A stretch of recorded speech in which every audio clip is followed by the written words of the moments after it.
पहले तो आपने समय निकाला हमारे लिए, इसके लिए बहुत बहुत शुक्रिया। और मैं चाहूंगा एक बार फिर से, पहला सेशन है, हमारे पहले गेस्ट हैं, जोरदार तालियां हो यहां पर। सबसे पहले आरएसएस के 100 साल पूरे हो रहे हैं। हर कोई ये जानना चाहता है कि इन 100 सालों में कितना संघ बदला, कितना भारत बदला। भारत की बात तो पहले होनी चाहिए। वास्तव में भारत काफ़ी बदला है और अब मैं देखता हूँ कि वो भारत है जिसकी युवा पीढ़ी में एक आत्मविश्वास है और वो ये जानता है कि भारत के पास भी वो शक्तियाँ हैं जिससे वो दुनिया में सबसे आगे बढ़ सकता है।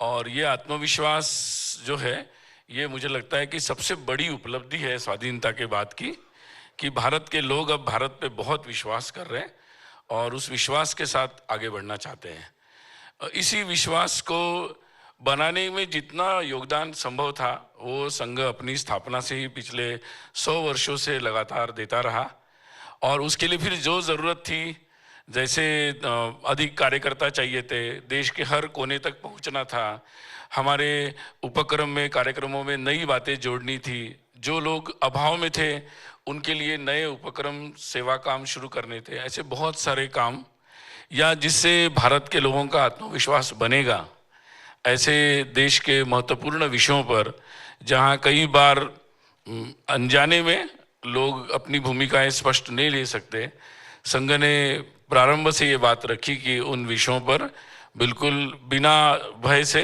स्पष्ट भूमिकाएं लेनी चाहिए और वही अभी तक संघ करता आया है। संघ आपको लगता है बदला है इन 100 सालों में या वैसा ही है?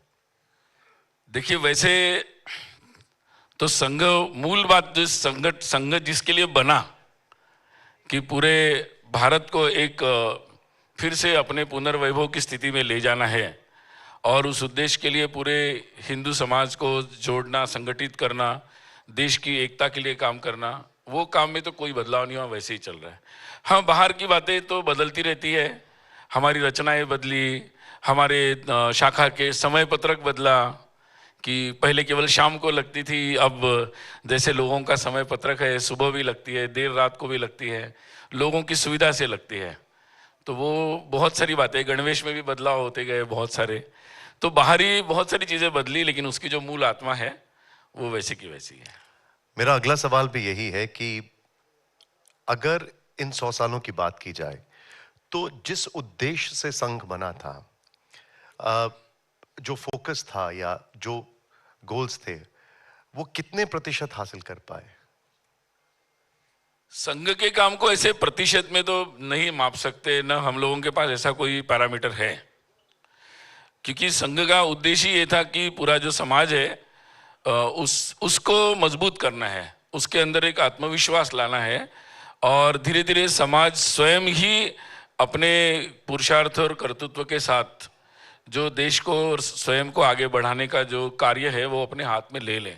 ऐसी व्यवस्थाएं समाज में खड़ी हो, ऐसा आत्मविश्वास खड़ा हो, तो मुझे लगता है कि मैंने जैसे प्रारंभ में कहा कि उस दृष्टि से एक एस्पिरेशन, एक आत्मविश्वास तो दिख रहा है।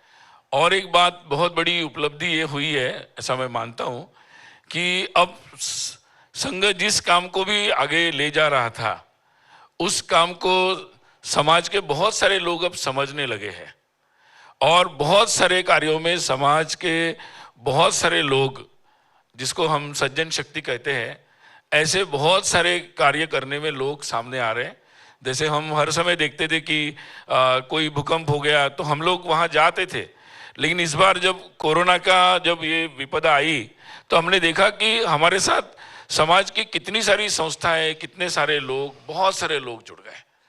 तो ये जो एक बहुत बड़ा बदलाव है और मुझे लगता है कि ये जो एक उत्साह है वो मुझे लगता है बहुत बड़ी एक हम लोगों के लिए एक विश्वास बढ़ाने वाली बात है। तो यानी जो आप चेतना लोगों के बीच में लाना चाहते थे वो वहां तक पहुंच रही है। बतौर प्रधानमंत्री नरेंद्र मोदी जी पहली बार नागपुर में संघ मुख्यालय आ रहे हैं। पूरा देश ये समझना चाहता है, जब भाजपा के सबसे बड़े नेता राष्ट्रीय स्वयंसेवक संघ के सरसंघ चालक से मिलते हैं, मुलाकात होती है, तो क्या विमर्श होता है, किन मुद्दों पर बातचीत होती है? स्वाभाविक है कि वो देश समाज की जो घटनाएं हैं उस पर बात करते ही हैं। स्वाभाविक रूप से उन बातों का आदान प्रदान होता है और एक स्वयंसेवक के नाते संघ का जो संदेश रहता है कि हम लोग अपनी स्वयं को अच्छा रखें और अपना पूरा ऊर्जा जो है, अपनी शक्ति जो है देश सेवा में लगा दे और एक अंतिम व्यक्ति की चिंता हो, तो उसी संदर्भ में वो लोग भी बात करते हैं कि हम इस कार्य को किस तरीके से आगे बढ़ा पा रहे हैं और किस तरीके से और आगे अच्छा बढ़ा सकते हैं। नागपुर की पावन धरती, बाकी वो दोनों ही बता सकते हैं कि और क्या क्या बात होती है। नागपुर की पावन धरती जो राम की तपोभूमि रही है, आरएसएस की कर्मभूमि है। यहीं से कुछ ही दूरी पर महात्मा गांधी का सेवाश्रम भी है और यहीं बाबा साहब अंबेडकर की दीक्षा भूमि भी है। उसी नागपुर में पहली बार हिंसा होती है, जो हमने अभी कुछ दिन पहले देखी, और औरंगजेब के नाम पर होती है और आगजनी भी होती है। क्या कहेंगे आप इस पर? नहीं, कोई भी प्रकार की जो हिंसा होती है, मैंने पहले भी कहा था जब बेंगलोर में इस प्रकार का प्रश्न आया, तो कोई भी हिंसा तो समाज के स्वास्थ्य के हित में नहीं होती है और हिंसा को तो आज के समय में हम लोगों को टालना ही चाहिए। लेकिन अगर कोई दंगाई है और जो जानबूझ के इस तरह से करना चाहते हैं, तो मुझे लगता है कि उनके ऊपर कानून को अपना सख्त रवैया अपनाना भी चाहिए, ज़रूर अपनाना चाहिए। लेकिन जिस तरीके से ये पूरा विषय उठा, आपको लगता है ये जरूरी था? ऐसी बात है कि देखिए, जो इतिहास के पन्नों में कुछ ऐसे व्यक्तित्व है जिनको हम हीरो की तरह देखते हैं, जिसमें छत्रपति शिवाजी महाराज है, संभाजी महाराज है, राणा प्रताप है, बहुत सारे ऐसे लोग हैं। अब कुछ लोग अगर ये बात सोचते हैं कि उनका महत्व कम है और जो आक्रांता थे, जो लोग यहाँ पर आक्रमण करने आए, यहाँ पर एक तरह से हिंसा करने आए, यहाँ की अस्मिता और यहाँ की पहचान को मिटाने के लिए आए, तो उनका गौरवगान तो नहीं हो सकता ना। तो ये विवाद इसीलिए चल रहा है अपने देश में कि कुछ लोग अभी भी ऐसे लोगों का गौरवगान करने में लगे हुए हैं। अगर आप राम जन्मभूमि का विषय लेंगे तो वो विषय इसीलिए उठा ना, मंदिर तो वैसे बहुत थे, विषय इसलिए उठा कि जो भारत की अस्मिता है, भारत का जो गौरव है, उसके साथ कोई खिलवाड़ नहीं हो सकती। अगर इस देश में कोई ऐसे लोग हैं कि जो लोग ऐसे आक्रांताओं के गौरवगान करते हैं, तो वो सही नहीं है। आप और उस जब जब भी कोई ऐसे लोगों का गौरवगान करेगा, तो मुझे लगता है समाज से उनके संदर्भ में आक्रोश उठेगा। आप बिल्कुल ठीक कह रहे हैं। जिन लोगों को औरंगजेब में अपना नायक दिखता है, उन पर तो विमर्श की भी जरूरत नहीं है। लेकिन इस देश में ज्यादातर लोग औरंगजेब को एक क्रूर शासक मानते हैं, लेकिन वो लोग संविधान के साथ भी हैं। उनका ये कहना है कि कब्र खोद देना या जिस तरीके से बातें हो रही हैं, ये सारी चीजें संविधान के विरुद्ध हैं। उनका ये कहना है कि अगर कब्र से परेशानी है तो संवैधानिक तरीके भी तो हैं। ऐसे लोगों को क्या संदेश देंगे? नहीं, मुझे लगता है बातें तो संविधान के अंदर ही होगी। ये बात देखिए, ये बात प्रतीकात्मक है कि भाई आप ऐसे व्यक्तित्व का गौरव करते नहीं करते। इतिहास में जो बातें हैं, जो घटनाक्रम हुआ है, वो तो रहेगा, अपनी जगह है। बस हमारा दृष्टि क्या है वो महत्वपूर्ण है कि हम उस इतिहास को किस दृष्टि से देखते हैं, कि वो भारत के हित में क्या है, भारत के गौरव की बात क्या है और भारत के लिए दुख की बात क्या है, या भारत के मित्र कौन है और शत्रु कौन है। ये मुझे लगता है समाज के जागृति का विषय है, दृष्टि का विषय है और उसी के अंतर्गत उसको देखना चाहिए। लेकिन आप इस पर क्या कहेंगे, जो लोग कहते हैं कि हम नामो निशान मिटा देंगे, कब्र खोद देंगे, कब्र को हटा देंगे? इनके लिए आपका क्या संदेश मुझे है? लगता है कि अपना समाज बहुत समझदार है और लोकतंत्र में किस तरीके से विषयों को आगे ले जाना है, इस चर्चाओं को, इसके बारे में मुझे लगता है लोगों की शक्ति पर विश्वास रखना चाहिए। बहुत ज़्यादा चिंतित होने की ज़रूरत नहीं है। ये विषय इसलिए ज्यादा महत्वपूर्ण है क्योंकि बहुत ज्यादा इसके ऊपर चर्चा हो रही है, हर जगह इस पर बातचीत हो रही है और एक मैसेजिंग जारी है पूरी दुनिया में। इसीलिए मैं आपसे एक और सवाल इस पर पूछूंगा। इसमें कोई शक नहीं है कि औरंगजेब देश का खलनायक है, इसमें कोई शक नहीं है। लेकिन एक पक्ष ये भी कहता है कि खलनायकों पर भी अध्ययन करना जरूरी है और उसके पीछे का तर्क ये है कि अगर आप उसका नाम मिटा देंगे तो आने वाली पीढ़ी उसके बारे में कैसे जानेगी। जैसे ये वो बात हो गई कि आप राम की कहानी में रावण का जिक्र ना करें, कृष्ण की कहानी में कंस का जिक्र ना करें, देवी दुर्गा की कहानी में महिषासुर का जिक्र ना करें। ठीक वैसे ही औरंगजेब के बिना आप छत्रपति शिवाजी महाराज के बारे में कैसे जानेंगे? मुझे लगता है ये प्रश्न उतना मतलब प्रासंगिक नहीं है। मुझे लगता है कि ये बात बहुत ही स्पष्ट है कि जब आप मैंने बताया कि इतिहास की तरफ देखने की दृष्टि है, इतिहास जो है वो तो इतिहास है ना। राम रावण की कथा है, वो कथा अपनी जगह है। अब हम मुख्य प्रश्न वो नहीं है, मुख्य प्रश्न है दृष्टि क्या है आपकी। आप रावण को क्या मानते, रावण को क्या मानते, यही महत्वपूर्ण विषय है। मुझे लगता है चर्चा का विषय वही होना चाहिए और वही विषय चल रहा है देश में। क्योंकि अब एक और विषय हो गया, वो राणा सांगा के ऊपर विमर्श शुरू हो चुका है। मुझे लगता है ऐसा है कि विषय अपने देश इतना पुराना देश है और इतने वर्षों के बहुत सारे विषय है, तो बहुत वर्षों में जो है इस तरीके से बातों को प्रस्तुत किया गया। बहुत सारे जो हमारे देश के हीरोज थे उनको एक तरीके से हाशिए पर या पर्दे के पीछे ढकेलने के भी प्रयास चलते रहे, और इसीलिए मुझे लगता है कि ये एक आत्मदेश में जगे आत्मविश्वास की निशानी है कि वो सारी जो दृष्टि है, वो जो दृष्टि दोष आया था विजन में, सोचने में, उसको मुझे लगता है कि ये पीढ़ी पूरा ठीक करना चाहती है। अब एक सबसे चिंता का विषय एक और जो सामने आ रहा है वो है बांग्लादेश में जिस तरीके से वहाँ पर माइनॉरिटीज या हिंदुओं के ऊपर जिस तरीके से अत्याचार हो रहे हैं, जो चीज़ें सामने आ रही हैं। बहुत कम लेवल पर दुनिया में इसको लेकर आवाज़ें उठ रही हैं, जो उठ रही हैं वो वहीं के लोग कुछ कर रहे हैं। भारत ने भी इसको बड़ी पुरजोर तरीके से रेज किया है। इस पर आपकी क्या राय है? नहीं, बिल्कुल, ये तो मतलब आज के समय में भी अगर इस तरीके से बांग्लादेश में हो या दुनिया के किसी भी हिस्से में हिंदुओं पर इस तरीके की बात होना या किसी भी मानव समाज पर इस तरीके की बात होना, ये तो गलत है। और विशेषकर मुझे लगता है कि भारत के नाते तो हम लोगों की ये चिंता बहुत ज़्यादा है, क्योंकि एक तो वहाँ पर हिंदुओं पर अत्याचार हुआ, ये भारत की चिंता का विषय ज़रूर होना चाहिए, भारत के लोगों की चिंता का विषय है। और दूसरी बात, बांग्लादेश के साथ तो हमारा एक बहुत ही मतलब भौगोलिक दृष्टि से भी वो हमारे पड़ोसी है और इतिहास और सांस्कृतिक दृष्टि से भी हमारे एकदम सहयात्री है मतलब। तो इस दृष्टि से मुझे लगता है ये बहुत ही चिंता का विषय है और इसको सब लोगों को इसके बारे में चिंता करनी चाहिए और अंतर्राष्ट्रीय स्तर पर भी एक ऐसा दबाव बनना चाहिए कि दुनिया में कोई भी देश या कोई भी ऐसी ताकतें इस तरीके की बात आगे भी न कर सके और जल्द से जल्द बांग्लादेश में जो हिंदू और अल्पसंख्यक है उनको भी न्याय मिले। खाली चिंता पर्याप्त होगी या फिर, क्योंकि कई बार हम लोग इजराइल का उदाहरण देते हैं, वहाँ पे नंबर्स भले ही कम थे लेकिन एक अफ्रीकन कंट्री में कई सारे इजरायलीज के ऊपर अत्याचार हो रहा था और उनको कुछ ही दिनों के अंदर इवैक्यूएट कराया गया। क्या भारत को इससे कुछ सीख लेनी चाहिए? ऐसा है, हम लोगों के देश में जो प्रश्न है, हम लोगों के देश में वो उसके संवैधानिक तरीके हैं, इस पर बातें हो रही है लगातार। जो अवैध तरीके से जो भी नागरिक किसी भी देश में आते हैं दुनिया में, वैसे तो नागरिक दूसरे देश में जा सकते हैं, हमारे लोग भी जाते हैं, काम करते हैं, वैध तरीके से जाते हैं, कहीं भी जा सकते हैं, उसके एक वैध तरीके से लीगल तरीके हैं उसके। लेकिन अगर किसी भी देश में और हमारे देश में अगर कोई अवैध तरीके से आता है तो उसे लगता है कि उसे कानून का तो सामना करना ही पड़ेगा और सरकारों को उसके तरीके निकालने ही पड़ेंगे। एक नया विवाद भाषा को लेकर शुरू हो गया है। योगी आदित्यनाथ जी उर्दू के खिलाफ हैं, MK स्टालिन हिंदी के खिलाफ है।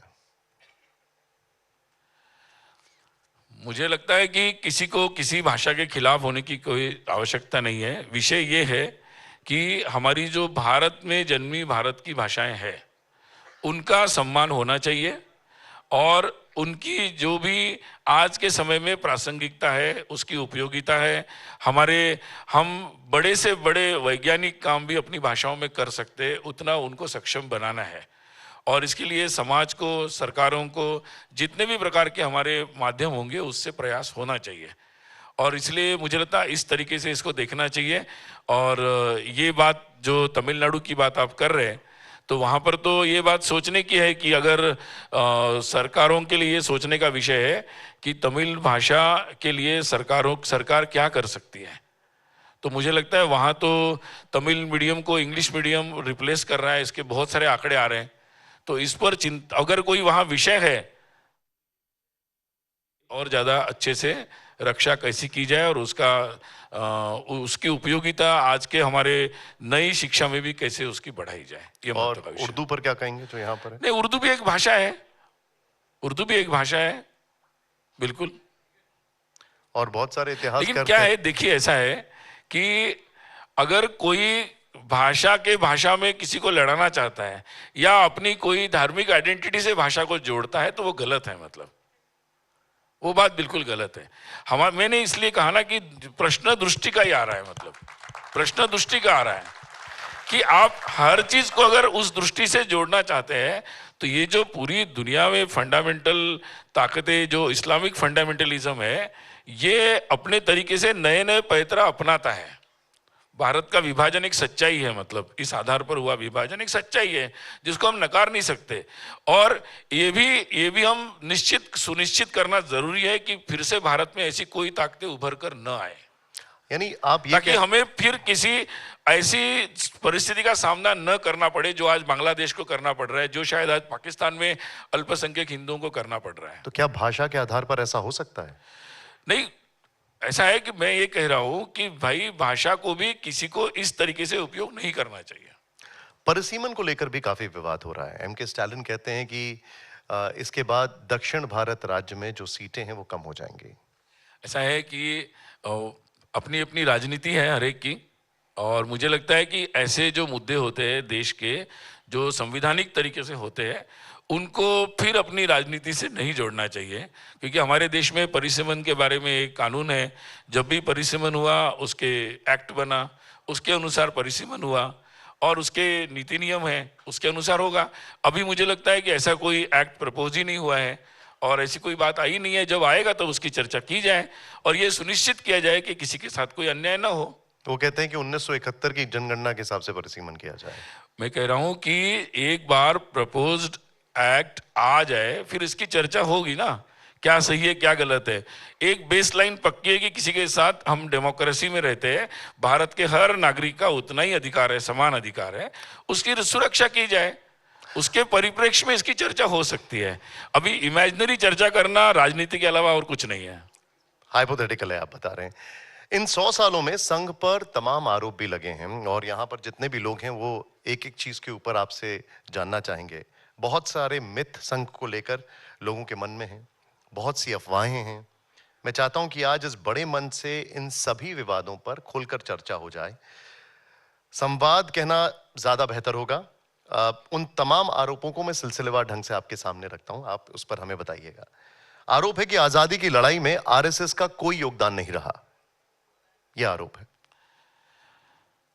मुझे लगता है कि आरएसएस सहित सभी देशवासियों का स्वाधीनता संग्राम में योगदान था। कुछ लोगों ने लगातार ये किया कि कोई एक ही संस्था, कुछ लोग ही आज़ादी के लिए लड़ रहे थे, ये उन्होंने लगातार ये बात उठाने की प्रयास किया। और मुझे लगता है केवल ये बात संघ के साथ नहीं, ये सुभाष चंद्र बोस के साथ भी उन्होंने किया, बहुत सारे हमारे जनजाति क्षेत्र के तमाम नेताओं के साथ किया। फिर ये केवल नॉर्थ में था, साउथ में था कि नहीं, बहुत सारी बातें उठाई गई है। तो बहुत सारे ऐसे मिथक हैं जो राजनीति के कारण फैलाए गए और जिसमें संघ भी एक ऐसी संस्था है जिसके बारे में ऐसा कहा गया, जबकि ये बात बिल्कुल सच नहीं है। मुझे लगता है कि संघ जैसा संगठन जिसका बेस ही राष्ट्रभक्ति है, वो कैसे स्वाधीनता के आंदोलन से दूर रह सकता है। लेकिन आप एक ही तरीके से और एक ही संस्था में कोई काम करे तभी वो स्वाधीनता आंदोलन है, ये जो सोचने का तरीका बनाया गया वो मुझे लगता है करेक्ट करने की जरूरत है। बड़ा अच्छा है जो आपने इस पे क्लैरिटी दे दी हम सभी लोगों को यहाँ पर। एक पक्ष ये कहता है कि सावरकर ने 6 बार माफीनामे लिखे, फिर संघ उन्हें वीर क्यों कहता है? ऐसा है कि सावरकर जैसे जो महान सेनानी थे और वो युद्ध में थे, स्वाधीनता के युद्ध में थे। तो स्वाधीनता के युद्ध में कई प्रकार की रणनीतियां होती है। आज हम बैठकर उसकी समीक्षा करते बैठे और उनकी देशभक्ति पर या उनके बलिदान और उनके योगदान पर हम बहस करें, ये मुझे लगता सार्थक नहीं होगा। वो जेल जाने से पहले जेल में थे और जेल के आने के बाद उनके जीवन को देखें तो मुझे लगता है बहुत स्पष्ट होता है कि वो जो भी चीज कर रहे थे वो देश के हित में, देश की स्वाधीनता के लिए ही कर रहे थे। ये पूर्ण विश्वास सावरकर जी के बारे में हम सब लोगों को रखना चाहिए। रिवॉल्यूशन में बहुत सारी स्ट्रैटेजीज होती है। आज हम लोग उसे एक कागज को पकड़ के कोई बात कर दे, वो मुझे लगता सही नहीं होगा। ये इतिहास के साथ और हमारे स्वाधीनता सेनानियों के साथ अन्याय होगा। एक आरोप यह लगाया जाता है कि आरएसएस मुख्यालय पर 1950 से लेकर 2002 तक राष्ट्रीय ध्वज यानी तिरंगा नहीं फहराया गया। ऐसा है कि मुझे लगता नहीं कि संघ को अपने देशभक्ति के लिए कोई सफाई देनी चाहिए। वो सफाई दे कि जिन्होंने देश का विभाजन कराया, वो सफाई दे कि जिन्होंने देश के इतने सारे लोगों को त्रासदी में डाला, वो सफाई दे कि जिन्होंने इस देश में आपातकाल लगाया, वो सफाई दे कि जिन्होंने देश के संविधान निर्माता डॉक्टर बाबा साहब अम्बेडकर के साथ भी अपमानजनक व्यवहार किया, वो सारे लोग जवाब दें। मुझे नहीं लगता है 100 वर्ष के बाद संघ को अपनी देशभक्ति के बारे में कोई स्पष्टीकरण देने की जरूरत है। अगर जिस समाज को ये बात कहनी है वो समाज को ये बात स्पष्ट है, तो मैं इस पर कुछ नहीं कहना चाहूंगा। ठीक है, महात्मा गांधी को लेकर संघ के क्या विचार हैं? महात्मा गांधी के लिए सम्मानजनक विचार है संघ के। आप देखिए, आप जितने भी लोग यहां पर बैठे हैं, पहली बार आप इन सब सवालों के जवाब सुन रहे हैं। मैं चाहूंगा जरा इस पर एक बार जोरदार तालियां हो। संघ गांधी जी को महात्मा मानता है? संघ गांधी जी को महात्मा मानता है? मुझे लगता है ये प्रश्न हमें क्यों पूछा जा रहा है?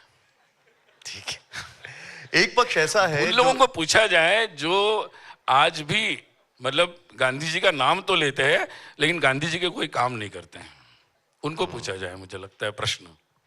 एक पक्ष ऐसा भी है जो देश में नाथूराम गोडसे को पूछता है, नाथूराम के मंदिर बनाने का समर्थन करता है। संघ का विचार क्या है? संघ का विचार तो स्पष्ट है कि भाई देश में ऐसी बातें नहीं होनी चाहिए।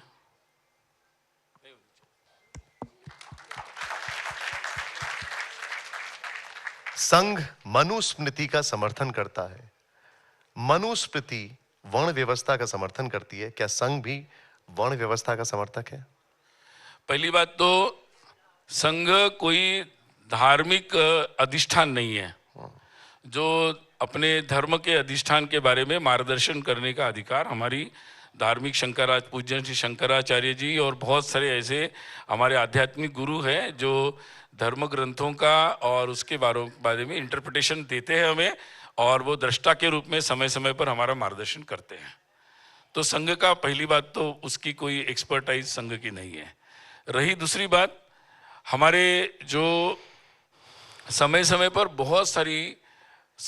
पर युग के अनुसार बहुत सारे मार्गदर्शक तत्व बनते हैं और समय युग के साथ वो मार्गदर्शक तत्व बदलते हैं क्योंकि समय बदलता है, परिस्थिति बदलती है, समाज की आवश्यकताएं बदलती है, धारणाओं में कुछ परिवर्तन होता है, तो उसके अनुसार बदलता है। आज हमारा देश संविधान है हमारे पास, और जो भी आज के हमारे मुझे लगता है कि बहुत सारे ऐसे आध्यात्मिक गुरु हैं और हमारे सारे धार्मिक पीठ है, उन सब लोगों ने ये घोषित कर दिया है कि हिंदू धर्म के किसी भी शास्त्र के अनुसार जाति या जन्म आधारित कोई भी भेदभाव ये शास्त्र आधारित नहीं है।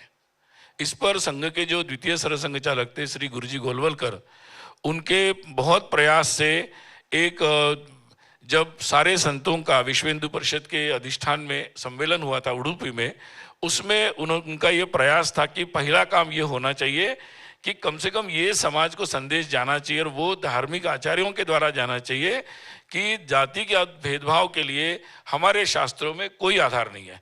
और वहाँ पर ये दो बात कही गई थी, हिंदवा सोदरा सर्वे, यानी हम सब सहोदर है, और न हिंदू पतितो भवेत, यानी कोई भी हिंदू पतित नहीं हो सकता। ये सारे हमारे जितने धर्माचार्यों ने बैठकर एक साथ उडुपी में जो 60s में जो सम्मेलन हुआ था उसमें ये प्रस्ताव किया था। तो संघ उसी को बिलीव करता है और उसी तरीके से कार्य करता है। ये सवाल इसलिए था क्योंकि सारी राजनीति जाति को लेकर ही होती है। अब अगला आरोप ये लगता है कि संघ जो है वो ब्राह्मणवादी है। ऐसा है, आपने शायद आपने अभी रील दिखाई, उसमें दिखाया कि संघ तो पूरा देश भर में गया है, 80,000 से ज़्यादा शाखा हुई है, और आप पूछ रहे थे कि संघ के जो स्वयंसेवक है वो प्रधानमंत्री भी बन गए। तो मुझे लगता है कि कोई ऐसी इस तरह सी बात अगर विश्वास रखने वाला कोई संगठन समाज में व्यापक स्वीकार्यता पा सकता है क्या? ये मुझे लगता है एक सामान्य मतलब सोच का विषय है। तो संघ डे वन से डॉक्टर हेडगेवार जो संघ के संस्थापक थे, उनका विचार इस बारे में स्पष्ट था, और उन दिनों विचार शायद वो क्रांतिकारी भी था, क्योंकि वैचारिक दृष्टि से थ्योरेटिकली तो लोग बोलते थे, लेकिन उन्होंने डे वन में ये घोषित किया कि उन्होंने बड़ी लाइन रेखा खींच दी कि हम सब हिंदू हैं, हम सब हिंदू हैं।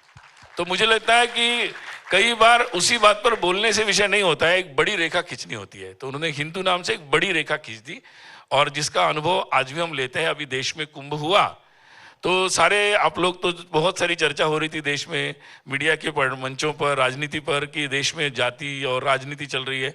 लेकिन आपने देखा कुंभ में कितने करोड़ों लोग आ गए, न उन्हें कोई चिंता थी कि कौन किस जाति से है।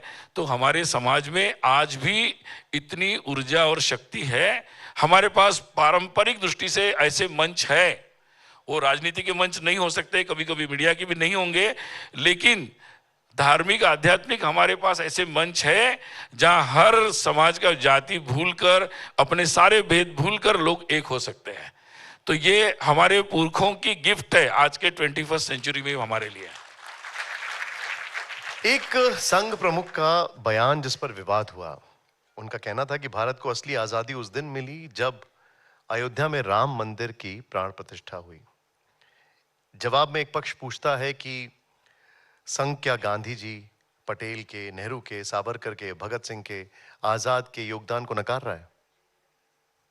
ऐसा है कि संविधान सभा में डॉक्टर बाबा साहेब अम्बेडकर, अपने संविधान निर्माता, वो अपने अंतिम भाषण में कहते हैं कि हम लोग एक पॉलिटिकल इक्वेलिटी जो है, राजनीतिक हम जो हमारी समानता है, उसको तो हमने पा लिया संविधान के द्वारा, लेकिन जो हमारी सोशल इक्वेलिटी है, जो वास्तव में स्वाधीनता है, वो सोशल इक्वेलिटी के लिए हमें बहुत सारे प्रयास करने पड़ेंगे, और वो समाज के प्रयास के द्वारा होंगे। तो ऐसे जो भी प्रतीक हमें अपनी सामाजिक दृष्टि से एकता प्रदान करते हैं, वो ऐसे हर मौके होंगे, वो हर मौके होंगे जहां हम स्वाधीनता के एक एक पक्ष को हम लोग स्थापित करते चले जाएंगे। जिस दिन हम लोग एक न्यूक्लियर पावर बन गए, उस दिन भी मुझे लगता है कि हमारी सुरक्षा की दृष्टि से एक नई स्वाधीनता थी। आज अगर हम हर स्कूल में हर बच्चे को 99.9% लोगों को स्कूल में ला रहे हैं, तो वो मुझे लगता है कि स्वाधीनता का हमारा एक पहलू है। इसलिए कुछ लोगों को सत्ता मिल गई, वो स्वाधीनता नहीं होती, ये समझना बहुत जरूरी है। वो लोग कह रहे, वो प्रश्न पूछ रहे, जिन लोगों को लगा कि हम सत्ता मिल गई तो हम देश स्वाधीन हो गया, पूरी तरह स्वाधीन हो गया। नहीं भाई, आप लोग जेल से मुक्त होकर आप सत्ता में बैठ गए, आप स्वाधीन हो गए, लेकिन पूरे देश के अंतिम व्यक्ति को वो भयमुक्त होना, उसको आगे बढ़ने का मौका मिलना, उसको समानता का मौका मिलना, ये बहुत सारे पहलू होते हैं। अभी हो रहा है ऐसा, और वो सारे ये क्रम चलेगा। इसलिए संघ की यात्रा 100 वर्ष की है, इसको राजनीतिक 5 साल के हिसाब में नहीं गिनना चाहिए। ये पूरे समाज के हर व्यक्ति के योगदान से ही संभव है, और इसलिए संघ का जो मूल काम है वही चल रहा है कि समाज पूरी तरह पार्टिसिपेट करेगा इस प्रोसेस में, तभी हम लोग उस मुकाम पे पहुंच सकते हैं। संघ ने हमेशा एक बात कही, और वो ये है कि राम उनके लिए आस्था का विषय है, लेकिन बीजेपी पर यह आरोप लगता है कि वो राम का इस्तेमाल चुनाव के लिए करती है। गाना बजाया जाता है कि जो राम को लाएंगे हम उनको लेकर आएंगे। ऐसा है, मुझे लगता है कि हम ज्यादातर, ये मैं आप लोगों को भी एक सलाह देना चाहूंगा कि आप लोग देश की राजनीति में या देश की जो चुनावी राजनीति में, उसमें नेताओं को ज्यादा महत्व देते हैं। मुझे लगता है कि जो प्रजा है उसको महत्व देना चाहिए। ये प्रजातंत्र है, ये तो प्रजा ज्यादा महत्वपूर्ण है, और हम लोग जो काम करते हैं वो प्रजा पर ही करते हैं। तो मुझे लगता है प्रजा बहुत जागरूक हो रही है, वो समझ रही है कि सही राम कहाँ है। वो तो हनुमान जैसे है, उनको पता है राम तो उनके पास है, तो वो देखते हैं कहाँ है राम, उनको जहाँ लगता है राम है वहां जाते हैं। तो मुझे लगता है इस बात को, इसे समझना ज्यादा अच्छा रहेगा। एक बहुत बड़ा सवाल, हालांकि इसका उत्तर बाला साहब देवरस से लेकर मोहन भागवत तक दे चुके हैं, लेकिन आज के दौर में मैं आपसे दोबारा यह पूछना चाहूंगा, राष्ट्रीय स्वयंसेवक संघ भारतीय मुसलमानों के बारे में क्या सोचता है? क्या भारत के संसाधनों पर सभी धर्म के नागरिकों का समान बराबरी का अधिकार है? पहली बात तो, देश के जब स्वाधीनता का विषय आया तो संघ ने तो ये कहा था कि देश का विभाजन नहीं होना चाहिए। देश का विभाजन नहीं होना चाहिए का मतलब क्या होता है कि हम सब साथ में रहेंगे। और संघ ये मानता है कि आप, संघ क्या मानता है, तो ये भारत मानता है, ये हिंदू मानता है कि आपकी पूजा पद्धति बदलने से आपका राष्ट्र नहीं बदलता, आपके पूर्वज नहीं बदलते, और किसी को भी ये नहीं मानना चाहिए, ये संघ की मान्यता है।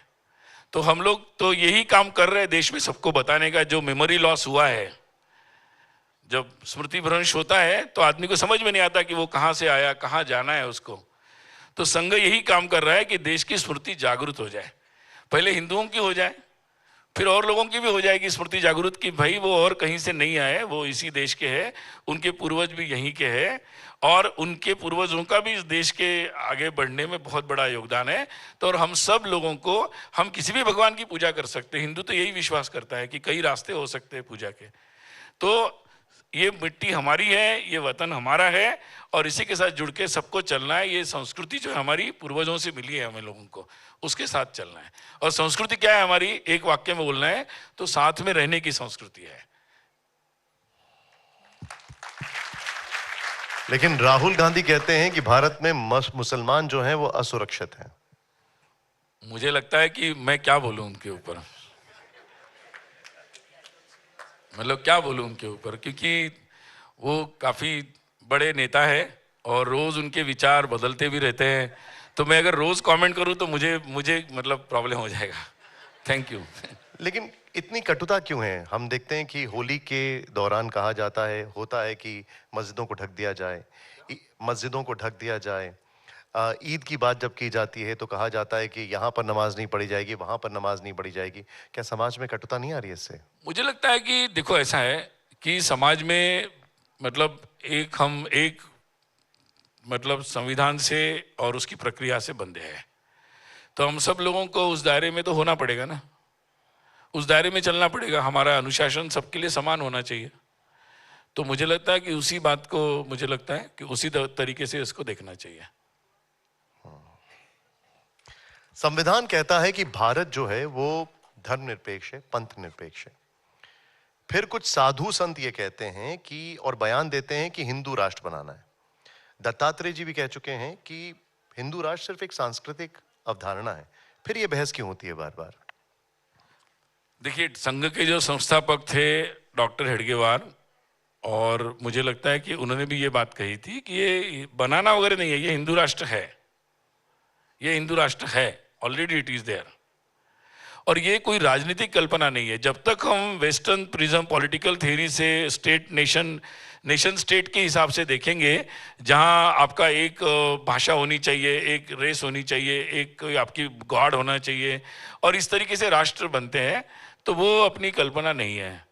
अपनी कल्पना तो एक सांस्कृतिक कल्पना है इस राष्ट्र की, जिसमें हिंदू का मतलब क्या होता है? हिंदू का मतलब होता है एकत्व, कि हम सब में एक ही तत्व है, इसकी अनुभूति। और ये नाम भी तो बाद में आया ना, क्योंकि जो हिंदुत्व में जो तत्व है एकत्व का, वो तत्व तो बाकी सारे मत संप्रदाय धर्मों के निर्माण के पहले से आया है। तो उसका वो संदेश किसी एक के लिए नहीं था, पूरे मानव के लिए था कि भाई आप सब जगह एक तत्व को देखो, जुड़ते चले जाओ। ये सिंपल तत्व था। और वो तत्व को जो मानने वाले लोग हैं, या जहां जिस राष्ट्र में लोग ऐसा मानते हैं, वो हिंदू राष्ट्र है। तो अभी भी बहुत सारे लोग ये मानते हैं कि भाई सब मनुष्यों में भगवान है, और सब वो इसलिए भेद नहीं करते भारत में कि दूसरी भाषा का बोलने वाला हो, दूसरे रंग का हो, दूसरे भगवान की पूजा करता हो, उसमें भेद क्यों नहीं करता? अपने देश में इतने सारे लोग कैसे इकट्ठा आते हैं? तो ये हमारा देश एक को एग्जिस्टेंस का, सह अस्तित्व का उदाहरण है, विशेष उदाहरण है। क्योंकि दुनिया में आप देखेंगे देश भाषाओं के नाम पर बने हैं, उनके सेक्ट के नाम पर बने हुए हैं, रेस के नाम पर बने हुए हैं। भारत ऐसा एक देश है, इसीलिए वो हिंदू राष्ट्र है, कि जहां हम इन विविधताओं में एकता का सूत्र देखते हैं। इसलिए केरल में कोई मलयालम बोल रहा है, वो वेश कौन सा पहन रहा है, उससे कोई फर्क नहीं पड़ता हमें। वो हम उसको आज से नहीं, 47 से नहीं, हजारों वर्षों से एक ही मानते आए हैं। ये जो विशेषता हमारे पास है, हमारे पूर्वजों की अभ्यास से, एक दिन में किसी को चमत्कार नहीं आया, हजारों वर्ष लोगों ने साधना से इसका अभ्यास किया, और हमने अपनी जीने की ये पद्धति बनाई। वो जीने की पद्धति से जो लोग चलते हैं, वो हिंदू राष्ट्र है। बहुत बड़ी बात आपने की है कि इसमें एकत्व का भाव है, वो हिंदू राष्ट्र है। लोग, कुछ नेता खान पान पर भी बयान दे रहे हैं, बोल रहे हैं सेवई मत खाओ, गुजिया खाओ, सेवई खाओगे तो गुजिया भी खाओगे। इन सब के ऊपर आप क्या कहेंगे? क्योंकि आज ये बहुत, हर कोई ये चर्चा का विषय बन चुका है ये सब। मैं तो सेवई गुजिया दोनों खाता हूँ जी। तो क्या है, कुछ प्रश्नों को हम लोग ना बहुत सीरियस बना रहे हैं, वो उतने सीरियस है नहीं। समाज बहुत समझदार है और समाज ये धीरे धीरे बहुत अच्छे से सीख भी रहा है कैसे हम साथ में रह सकते हैं। आपको दोनों ये बराबर मेमोरी से- लॉस जो है ना, ये मेमोरी लॉस जितना जाएगा, हम तो उसी प्रोजेक्ट पे काम कर रहे हैं। ये जो हम भूल गए कि हम हजारों वर्षों से एक है, एक साथ रहते आए, कई भगवान की पूजा करने के बाद भी हम एक रह सकते हैं, ये बात ही मुख्य तत्व है हिंदू राष्ट्र का, वो हम भूल गए हैं। कुछ लोग ज्यादा भूल गए, इसलिए वो अलग देश भी मांगते हैं, अलग भी बात मांगते हैं। ज्यादा भूल गए, कुछ लोग थोड़ा भूल गए, वो जाति के नाम पर कुछ बोलते हैं, कुछ भगवान, ये थोड़ा थोड़ा विस्मृति हर एक को है। कोई राजनीति में फंस गए तो वो उनको विस्मृति हो जाती है, तो कोई अपने इसमें फंस जाते हैं।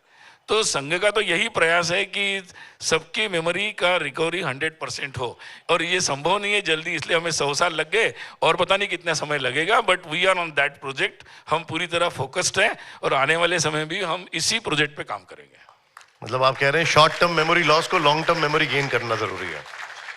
पंडित धीरेन्द्र शास्त्री, वो कहते हैं कि हिंदू राष्ट्र की शुरुआत हिंदू शहर, हिंदू गली, हिंदू मोहल्ले से होगी। वो अपील कर रहे हैं कि सभी हिंदुओं को कट्टर होना चाहिए। हिंदू कट्टर हो सकता है? शायद यहाँ आ रहे हैं ना जी। आप, उन्हीं से पूछ लेना। नहीं, लेकिन क्या क्या हिंदू कट्टर हो सकता है? मुझे लगता है मैंने बहुत सारी बातें बोल दी, और हिंदू का मतलब ही होता है कि समानता के सूत्र ढूंढते जाना। देखिए, ये प्रश्न इसलिए उत्पन्न हो रहे हैं समाज में क्योंकि हमारा देश जो है, जिसने कुछ हजार साल तक विदेशी आक्रांताओं को ऐसे देखा जिन्होंने हमारी हर बात को नष्ट करने का काम किया। हमारे विश्वविद्यालय नालंदा जैसे नष्ट कर दिए, हमारे गुरुकुल नष्ट कर दिए, हमारी पूजा पद्धतियों को नष्ट किया, हमारे लोगों के मत परिवर्तन कर दिए, बहुत सारी लोगों ने देखा। फिर हमारे देश ने 47 में अपने देश के विभाजन को देखा। बहुत सारी बातें हमारे देश के लोगों ने देखी है, अनुभव किया है। तो मुझे लगता है कि उसकी बहुत सारी कटु स्मृतियां भी है, तो उन कटु स्मृतियों के परिणाम भी रहते हैं, समाज पर होने भी चाहिए। और इसलिए समाज में एक तरफ ये संघर्ष भी रहता है कि फिर से ऐसा कोई समय न आए, और इसलिए अपनी बात को पूरी तरह सुरक्षित करने का एक समाज का मानस रहता है। उसे हमें नकारात्मक रूप से नहीं लेना चाहिए। निश्चित रूप से समाज के समझदार लोगों को, सब लोगों को ये प्रयास करना चाहिए कि हम उससे जल्द से जल्द मुक्त हो, और हम जल्द से जल्द इसका रास्ता बनाएं जिसमें हम कैसे साथ चल सकते हैं। तो ये मुझे लगता है कि इस तरीके से हम दोनों बातों को समझेंगे तो हम समझ पाएंगे। अन्यथा हम, ये देखिए, एक वेस्टर्न तरीका है, ये वेस्टर्न तरीका है बाइनरीज में देखने का, कि भाई वो देखते हैं कि पुरुष है, नारी है। अरे ऐसा नहीं होता है भाई, हम सब एक परिवार में रहते हैं, हमारे बहुत सारे रिश्ते होते हैं, there are lot of an number of dimensions.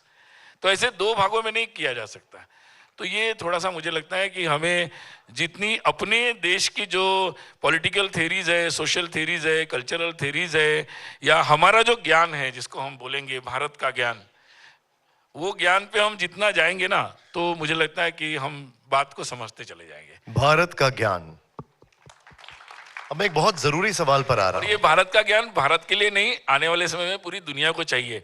अभी तो उन्होंने योग लिया है केवल, सबसे मॉडर्न कंट्रीज जो है उनको योग की जरूरत है। तो बहुत सारा ऐसा ज्ञान है, वो तो मैं सोचता हूँ कि इतिहास का पतंजलि सूत्र का एक पन्ना खुला है तो इससे इतना कुछ हुआ है। अभी तो उसके बहुत सारे पन्ने खुलने और बहुत सारे ग्रंथ अभी खोले ही नहीं हमने। मतलब आप व्हाट इंडिया तो थिंक्स मुझे टुडे लगता है कि बहुत सारा है, और आज की जो हमारी युवा पीढ़ी है उसको ये आत्मविश्वास आया है। मैं देखता हूँ यूनिवर्सिटीज में बहुत सारे लोग ऐसे कई सारे पन्नों को खोज रहे हैं, और केवल पुराने पन्ने नहीं खोज रहे, वो नए पन्नों को लिखने के लिए बहुत सारा मेहनत कर रहे हैं। तो इससे भारत का भविष्य बहुत उज्जवल होगा। मतलब आप ये कह रहे हैं कि व्हाट इंडिया थिंक्स टुडे में दुनिया को सोचना चाहिए what India has been thinking all out. अब वो समय आ गया कि भारत का चक्र घूम गया है, काल का चक्र, तो अब वो समय आएगा, मतलब पक्का आएगा। एक बहुत महत्वपूर्ण विषय है, संघ प्रमुख ने कहा कि हर मस्जिद के नीचे मंदिर नहीं ढूंढना चाहिए, लेकिन उत्तर प्रदेश और राजस्थान में विवाद जारी है। कई जगह तमाम विवाद हो रहे हैं वहां पर। संभल में तनाव जो है वो कम होने का नाम नहीं ले रहा है। आपकी टिप्पणी इस पर? मुझे लगता है कि पूजनीय सरसंघ चालक जी जो कहा है वो निश्चित रूप से दूरगामी दृष्टि से वो उन्होंने एक सार्थक बात बताई है, और उसी बात से ही हम लोग समाधान की ओर बढ़ सकते हैं। निश्चित रूप से इस देश में मैंने जैसे कहा कि बहुत सारी स्मृतियां हैं और वो सच्चाइयां भी है, तो इन पर चर्चाएं तो होगी मुझे लगता है, और चर्चाएं होगी, हम आराम से उन बातों के भी संवैधानिक तरीके से समाधान ढूंढ सकते हैं, तो उन तरीकों को लेना चाहिए। पूजा स्थल अधिनियम 1991 पर आरएसएस के विचार क्या हैं? मामला सुप्रीम कोर्ट में है। सवाल है कि क्या संघ चाहता है कि पूजा स्थल अधिनियम कानून को मजबूत किया जाना चाहिए, इसमें सुधार की गुंजाइश है? आजकल जो है ना, हर कोई कानून जो आता है तो सरकारें पब्लिक डोमेन में डालती है और पब्लिक से ओपिनियन लेती है, बहुत सारे लोग ओपिनियन देते हैं, और उसके बाद फिर हमारे पास अब नए लोकतंत्र में बहुत सारे कंसेंसस आते हैं। तो संघ कोई ऐसे हर विषय पे ऐसे कोई एक्सपर्ट भी नहीं समझता और फिक्स ओपिनियन नहीं रखता है। क्लोज्ड बुक वाला सिस्टम संघ में नहीं है, ओपन बुक है। तो हम लोग भी समाज में जाते हैं, बहस करते हैं, कैसे रास्ता, हमारा एक ही उद्देश्य होता है कि कोई बातचीत से कोई रास्ता निकलता जाए हर विषय में। तो हर विषय में हम लोग यही करते हैं। हम लोगों की शाखाएं समाज के सब नीचे तक बहुत सारे जगह पर है, तो हमारे स्वयंसेवक समाज में लगातार चर्चा करते हैं, हमारे पास फीडबैक भी आता है, तो उन बातों पर हम विचार करते रहते हैं। तो ये अभी तो कोर्ट में मामला है, चलने दीजिए। संघ के कार्यक्रम में महात्मा गांधी गए, बाबा साहब अंबेडकर गए, मदन मोहन मालवीय, एस राधाकृष्णन, राम मनोहर लोहिया, नीलम संजीव रेड्डी, जगजीवन राम, यहां तक कि प्रणब मुखर्जी तक गए। क्या संघ बेहतर भारत निर्माण के लिए आज के विपक्ष को न्योता देना चाहेगा? क्या राहुल गांधी, अरविंद केजरीवाल, अखिलेश यादव और ममता बनर्जी जैसे नेताओं को न्योता देना चाहेगा? आप उनसे ही पूछ लीजिए ना ये सवाल। संघ तो सबके लिए खुला है। संघ की शाखा मैदान में लगती है, जिसके लिए कोई मेंबरशिप नहीं होती, जिसके लिए किसी की प्रायर परमिशन की ज़रूरत नहीं होती। आप सीधे आकर भगवे ध्वज को प्रणाम करके संघ में जुड़ सकते हैं। तो संघ बहुत खुला है और सबके लिए खुला है। नहीं, लेकिन क्या आप राहुल गांधी को किसी कार्यक्रम के लिए वो न्योता तो देंगे? कौन सा कार्यक्रम है, कहाँ है, किसको कब बुलाना है, वहाँ के लोग तय करते रहते हैं। ऐसा हम लोगों का कोई प्री फिक्स नहीं है कि इसको बुलाना है और इसको नहीं बुलाना है। अच्छा, ठीक है, मतलब दरवाजे खुले हुए हैं। एक आखिरी सवाल। एक आरोप विपक्ष लगाता है कि आरएसएस देश की संस्थाओं पर कब्जा कर रहा है। ज्यादातर संस्थाओं के मुखिया वो हैं जो संघ की विचारधारा से जुड़े हुए हैं। ऐसा है कि संघ कोई अलग कोई संस्था नहीं है समाज में। संघ पूरा समाज में ही, समाज को ही संगठित करने के लिए निकला हुआ है, और समाज के सभी लोगों तक संघ पहुंच रहा है। मुझे लगता है कि किसी भी स्थान पर, किसी भी संस्था पर जाने का कोई एक क्राइटेरिया होता है, उसकी एक प्रोसेस होती है, और मुझे लगता है वो भी शायद अच्छे से जानते होंगे। उन्होंने शायद प्रोसेस को कट करके बहुत लोगों को पहुंचाया होगा, इसलिए शायद उनको लगता होगा ऐसे। लेकिन मुझे लगता है कि इस देश में लोकतंत्र है, व्यवस्था है, कानून है, तो मुझे लगता है एक प्रोसेस है उसकी, उस प्रोसेस से बहुत सारे लोग जाते हैं। हो सकता है उसमें कुछ स्वयंसेवक हो। बहुत बहुत शुक्रिया, आपने हमारे लिए समय निकाला। बहुत जोरदार तालियां हो। और आपने धन्यवाद सभी आपका। सवालों के जवाब हमें दे दिए और एक क्लैरिटी यहां पर मिल गई है।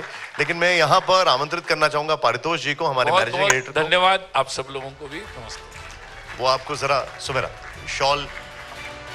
मैं आमंत्रित करना चाहूंगी TV9 भारतवर्ष के मैनेजिंग एडिटर पारितोष जी को, जो सम्मानित करेंगे आम्बेडकर जी को शॉल देकर।